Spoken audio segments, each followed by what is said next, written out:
आयुष्यामध्ये देण्याची दानत पाहिजे आणि एखाद्यानं आपल्याविषयी काही केलं असेल तर त्याचे धन्यवाद मानायची सुद्धा आपल्यामध्ये कोत पाहिजे.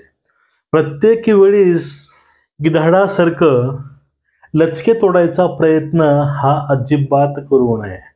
मित्रांनो, रामकृष्ण हरी. सर्वांचं मी परत एक वेळा एका महत्त्वाच्या व्हिडिओमध्ये सहर्ष स्वागत करत आहे. आजच्या व्हिडिओमधून देवेंद्र फडणवीस नावाच्या एका ब्राह्मण मुख्यमंत्र्याला टार्गेट करून, खास करून एक विरोधी पक्षामधील काही लोक आता मराठा आरक्षणाच्या माध्यमातून बदनाम करायचं काम करत आहेत. आपल्याला याच विषयावरती बोलायचं आणि ते पण कन्फर्म मध्ये. याची वाच्यता किंवा याविषयी राज्याच्या मुख्यमंत्र्यांनी बोललेच. परत तुम्हाला मी अजूनही या व्हिडिओच्या माध्यमातून कशा प्रकारे लोकांना भडकवण्याची कामं या ठिकाणी केले जातात तुम्हाला मी हे पण सांगू इच्छितो. या ठिकाणी मित्रांनो, समजून घ्या, मराठा आरक्षणाचा लढा हा चालू आहे.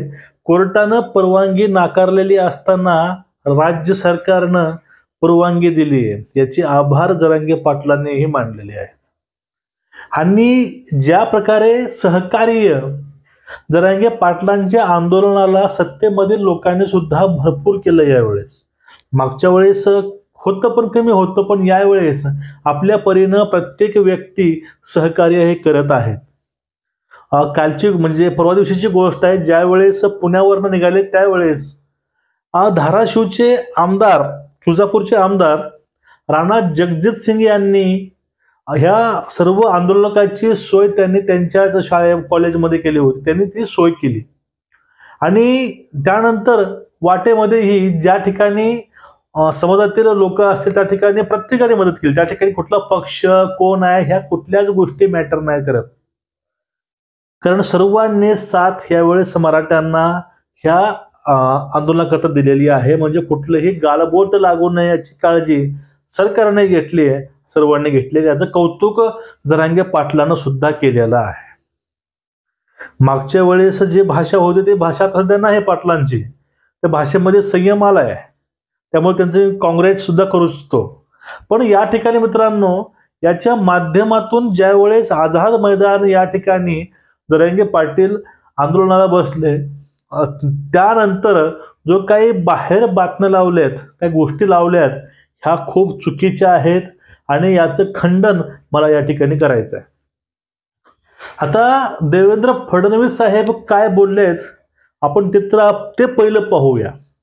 कारण जरांगे पाटलाविषयी त्यांचं काय ते काहीच नाही बोलले, कारण ते बोलले की आम्ही यातून सकारात्मक निर्णय घेऊ, चर्चेमधून मार्ग काढू, ओबीसीतनं आरक्षण शक्य नाही पण तसंच आपण टिकणाऱ्या आरक्षणाचा प्रयत्न करू. ह्या सगळ्या गोष्टी आहेत. सरकार अजून सुद्धा विचार करत आहे, सरकार सकारात्मक आहे आणि जर मराठ्यांना कोणी आरक्षण देईल, कोणी मराठ्यांचं भलं करेल, ते हेच सरकार आहे. हे टाळ्यावरचे मित्रांनो तुम्हाला मी पांढरे रेग आज सांगतो. एससीबीसी असेल किंवा ईडब्ल्यूएस असेल तर राजकीय आरक्षण मिळणार नाही. राजकीय आरक्षण हेतू असेल तर वेगळी गोष्ट आहे, पण राजकीय आरक्षण हा जर हेतू नसेल आणि सामाजिक आर्थिक परिवर्तनाची लढाई असेल, ऍडमिशन्स मिळाल्या पाहिजेत, नोकरी मिळाली पाहिजे, तर मला असं वाटतं की मग मागणीचा योग्य प्रकारे विचार किमान काही विचारवंतांनी तरी केला पाहिजे. लक्षात घ्यावं की आम्हीच सोडवल्यात सगळे प्रश्न, दुसरे कोणी सोडवले सांगावं कोणी सोडवलेले आहेत. मराठा समाजाचे प्रश्न आमच्या सरकारशिवाय, म्हणजे मी मुख्यमंत्री असताना, शिंदेजी मुख्यमंत्री असताना तेव्हा सुटल्यात, बाकी कधी सुटले प्रश्न, आणि आम्हीच सोडवणार आहोत. मग आता या ठिकाणी मुंबईमध्ये या सगळ्या आंदोलनाचा फायदा हे विरोधक आपल्या राजकारणासाठी घेत आहेत. हे आपले राजकीय भट्टी तापवत आहेत. हेच या ठिकाणी देवाभाऊनं सांगायचा प्रयत्न केलाय. कारण जे काही खासदार आमदार राष्ट्रवादीचे सोबत आहेत, पाटलांचे भेटायला आले होते, तर सेनेचे धाराशिवचे खासदार आणि आमदार दोन्हीही, कैलास पाटील असतील ते असतील, त्यांनी आपल्या बोलण्यात त्यांनी स्पष्ट सांगितलं की या ठिकाणी आम्ही आलोत, आमचे कार्यकर्ते सुद्धा येतील या ठिकाणी. हा उद्देश थोडासा वेगळा. हा उद्देश हा स्थानिक स्वराज्य संस्थेचा समोर घेऊन या आंदोलनाचा सहारा घेणारे काही लोक आहेत. हा सहारा हे लोक घेत आहेत आणि हा सहारा आंदोलनाचे लोकांना पुढे करून, त्यामध्ये जरांगे पाटलांची कुठलीही याविषयी इच्छा नाही, पण त्यांची इच्छा नसताना पण हे जे बाकी लोक जे काही राजकारण करतात, हे राजकारण फक्त मराठा आरक्षणाच्या नावावर चाललंय एवढं या ठिकाणी नक्कीच आहे. आता विषय तुम्हाला मी ही गोष्ट काय बोलली माहितीये का, जे राष्ट्रवादीचे जे लोक आहेत, खासदार आमदार, त्यांचे जे काही सर्व आहे, शरद पवार साहेब आहेत, ते लातूरमधून त्यांचेच कार्यकर्ते नेते बोलतात की डुप्लिकेट ओबीसी वाल्यांना निवडणुकीवर तिकीट देऊ नका, त्यांना यामध्ये घेऊ नये, ओबीसी मध्ये कुणीच घुसू शकत नाही, ओबीसी मध्ये डुप्लिकेट ओबीसी ना बाहेर काढा, हे बोलणारेही यांच्याच पक्षातील लोक बाहेरून मंडल यात्रेमधून ते बोलतात. मंडल जे काही यांचं आंदोलन आहे त्यातून ते बोलतात.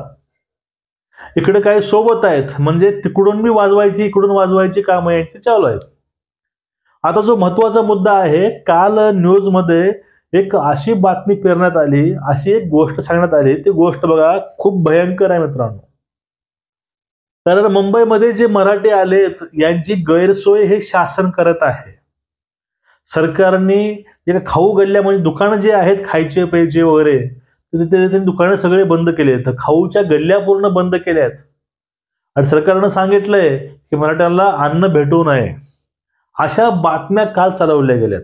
त्यामध्ये ते रोहित पवार उठून बोलतात, म्हणजे ह्या सगळ्या गोष्टी हे लोक बोलत आहेत. काल हे खूप त्याने मुद्दा गाजवला होता. पण या ठिकाणी लोकांनी हे दाखवलं नाही की त्याच एरियामध्ये भाजपच्या कार्यालयामधून लोकांना पाण्याच्या बाटल्या वाटल्या गेल्या, हे कोणी दाखवलं नाही. आणि मुंबईमध्ये आंदोलनासाठी जे मराठा सत्तेमध्ये आहेत, जे काही सत्ताधारी आहेत, त्यांनीही सहकार्य केलं. परिणामी शासनानं हे सहकार्य तेवढंच मराठा आंदोलकाला केलं, हे विसरून चालणार नाही. किंवा हे त्या लोकांनी दाखवलं पण नाही न्यूजवरती कधी, तरी दाखवायचा प्रयत्न सुद्धा नाही केला. कारण जर यांना आपण तर दाखवलं तर आपला जो अजेंडा आहे राहणार नाही. आपण याच्या माध्यमातून कशा प्रकारे राजकारण करू, फक्त हे एवढंच बोलतात. आता जे खाऊ गल्ल्या बघा, मुंबईमध्ये एवढा पाऊस असतोच आणि ट्रॅफिक ही फुल असतं. त्यामध्ये दुकानं चालू ठेवायचे न ठेवायचे हा त्यांचा प्रश्न आहे. पण त्यांच्या घरी जाऊन दुकानं बंद करा, हे शासन असं काम करेल का हो? लहानशी गोष्ट आहे. तर एवढं करायचं असलं असतं तर त्यांनी मुंबईमध्ये परवानगी दिलीच नसते, मराठ्यांना बाहेर अडवायचा प्रयत्न केला असता. पण यावेळेस सरकारलाही या मुद्द्याचा सोक्ष मोक्ष लावायचा आहे. कारण हाच मुद्दा धरून विरोधक नेहमी सरकारला धारेवर धरायचा प्रयत्न करत आहेत आणि हा मुद्दा मार्गी लागावा म्हणून हे तडजोड शासन करत आहे, हे सुद्धा मराठ्यांनी समजून घ्यावं. कारण आपल्या अंगाला गुलाल जे कोणी लावू शकतं ते फक्त हे सरकार आहे, ही युतीचे सरकार आहे. बाकी सर्वांनी फक्त आपला फायदा घेतलाय, आतापर्यंत फक्त झुरवून ठेवलेला आहे, एवढं मात्र नक्की आहे. त्यामुळं आपलं कोण आहे, चुकीचं कोण आहे, आपल्या मागून राजकारण कोण करत आहे, ह्याही गोष्टी लक्षामध्ये ठेवणं हे अतिशय महत्वाचं आहे. असे काही लोक तुम्हाला मीडियावर येऊन तुम्हाला भडकावतील, काही लोक तुम्हाला काहीही बोलतील येऊन, पण त्यावरती विश्वास किती ठेवायचं हे त्यांनी ठरवावं. बाकी जे काही आहे आंदोलन, ते आंदोलन शांत मार्गाने चालू आहे. काही गोष्टी असतात मायनर, त्याकडे हे सरकार दुर्लक्ष सुद्धा करत आहे. आझाद मैदान या ठिकाणी 5,000हून जास्त संख्या होती, पण त्याकडे कोर्टाची ऑर्डर असतानाही त्या ठिकाणी सरकारनं डोळे झाक केले. यातून गोष्टी सर्वांनी समजून घ्याव्या आणि सरकारला सहकार्य आम्ही करणार हे वक्तव्य जरांगे पाटलांचं आहे. त्यांनी सांगितलंय की आम्ही सरकारला पूर्णपणे सहकार्य करू, कारण यावेळेस सरकारनं आम्हाला सहकार्य केलंय. हे मी माझ्या स्वतःच्या मनातलं बोलत नाही, हे जरांगे पाटील स्वतः बोलतात. पण या आंदोलनाच्या पाठीमागून जे काही राजकारण, जे काही षडयंत्र लावलेलं आहे, राबवलेलं आहे, हे खूप धक्कादायक सुद्धा आहे. आणि तेवढंच महत्वाचंही आहे ते आपण समजून घेणं. तर आपण त्या गोष्टी आता समजून घेतल्या नाहीत तर या आरक्षणाचा जो मुद्दा आहे, हा मुद्दा अजून लांबवायचा प्रयत्न हे लोक करतीलच. कारण मराठ्यांच्या विरोधामध्ये ओबीसीला भडकावायची कामं मंडल यात्रेच्या माध्यमातून होत आहेत. आपण याविषयी कालच व्हिडिओ आणलाय. म्हणजे लोकांमध्ये जातीमध्ये भांडणं लावायचं, ओबीसी मराठा परत तेढ निर्माण करायचे कामं हे या आरक्षणाच्या पाठीमागं होत आहे. तर हे सुद्धा मराठ्याने लक्षामध्ये ठेवायलाच पाहिजे किंवा ह्या सुद्धा गोष्टी लक्षामध्ये असल्याच पाहिजे.